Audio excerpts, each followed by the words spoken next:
Universe, thank you for stopping by here at Rhema. I appreciate you watching and pressing that play button. This is the 6th installment in the series that I'm going through called Going Through the Alphabet. I'm picking an album for each letter in my collection. Each one of these records has been very special to me spiritually. It has brought spiritual nourishment to my life. I'm also doing this series with Bad English Rex. If you are interested in somebody else's perspective and in somebody else's different collection, go check out his channel. So I'm excited for today's band on this episode. It's going to be a band that Bad English Rex probably knows.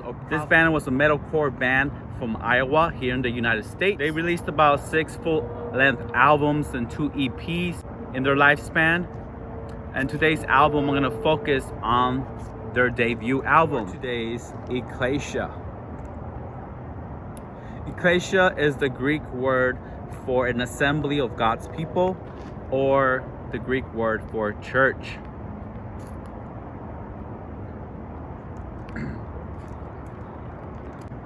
This album was released in 2008.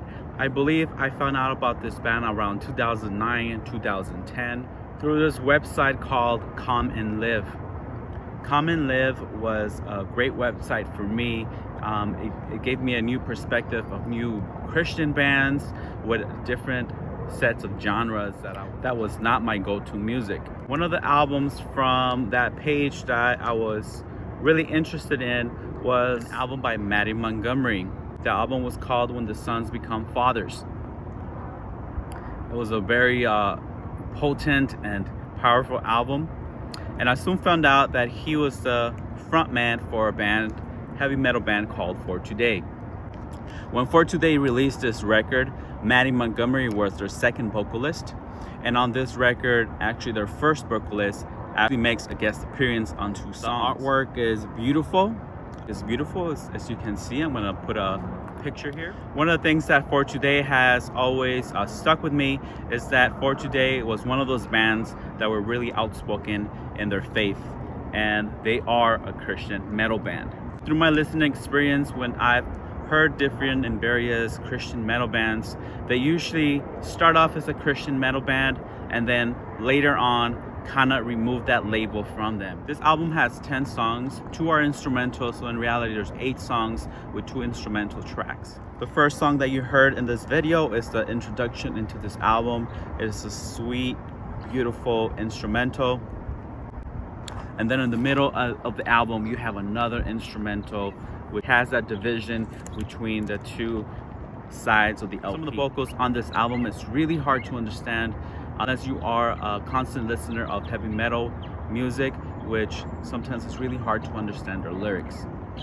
The lyrics are very meaningful, but they are also very simple. The band follows a certain formula for each of their songs. They have a melodic structure to their guitar work and their drum. Very heavy drumming. I kind of see this drumming in this album as warlike drums, where you're getting this boom, boom, boom, boom, boom. And then you also have this melodic guitars which play scales. Then you have a breakdown in each track, a chorus, and then the following rest of the track. Upstanding tracks for me in this album are Redemption, Agape, and Words of Hope. And of course, I really love the guitar work on the instrumental songs. For a debut album, it really stands the test of time for this band, and as they progress, releasing each one of their further releases, the band just progressed in their lyrics, in their vocals, in their guitar work, and in their breakdowns, and in the message of the gospel.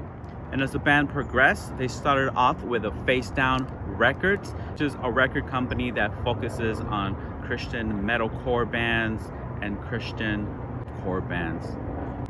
Later on, they signed to Racer and Thai Records, and then finally their last album came out on Nuclear Blast. Album out if you're looking for something more heavy with positive and encouraging lyrics, beautiful guitar work, and a gospel message.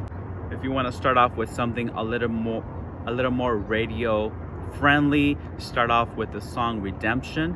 It's probably the most radio friendly song from this album, and it's a beautiful, beautiful introduction to the band. And this is a book that I'm currently reading by Marcus Morborg, and it's called Christian Metal.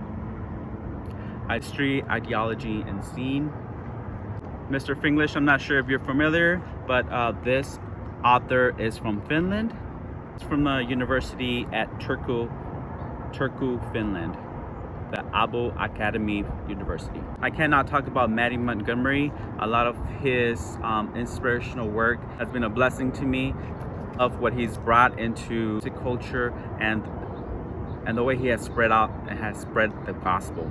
For Today broke up in 2016, and since then Mattie Montgomery went on to release a few solo albums throughout his career, and he's written 2 books, and the final book that he wrote is Scary God, which I'm slowly diving into. If you guys like this band and are looking more to get a deeper perspective of the individuals in the band, I wanted to include that into this video.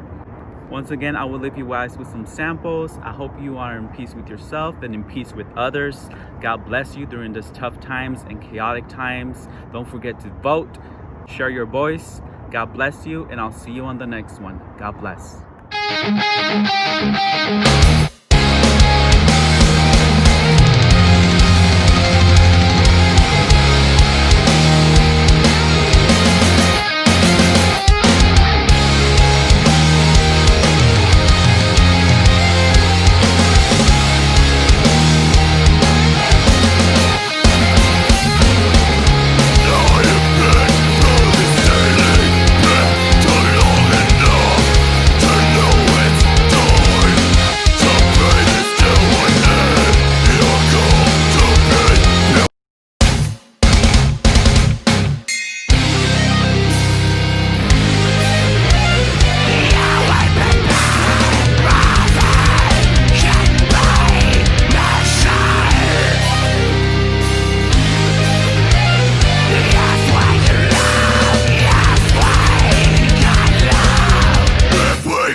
For those of you that have never seen us before, and even for those of you that have seen us before, you need to know something, and I feel like bands throw around the title Christian a lot, and bands drop the name of Jesus from stage a lot. Hold on. But I need you to know that every single man standing on this stage will go to our grave swearing that that man called Jesus of Nazareth that they put to death in Jerusalem is alive, he's alive, he's alive, and he still changes lives today. We don't worship some theological concept. We don't worship a book. We don't worship a religion. We follow a king. His name is Jesus, and he's alive, and he's able to save.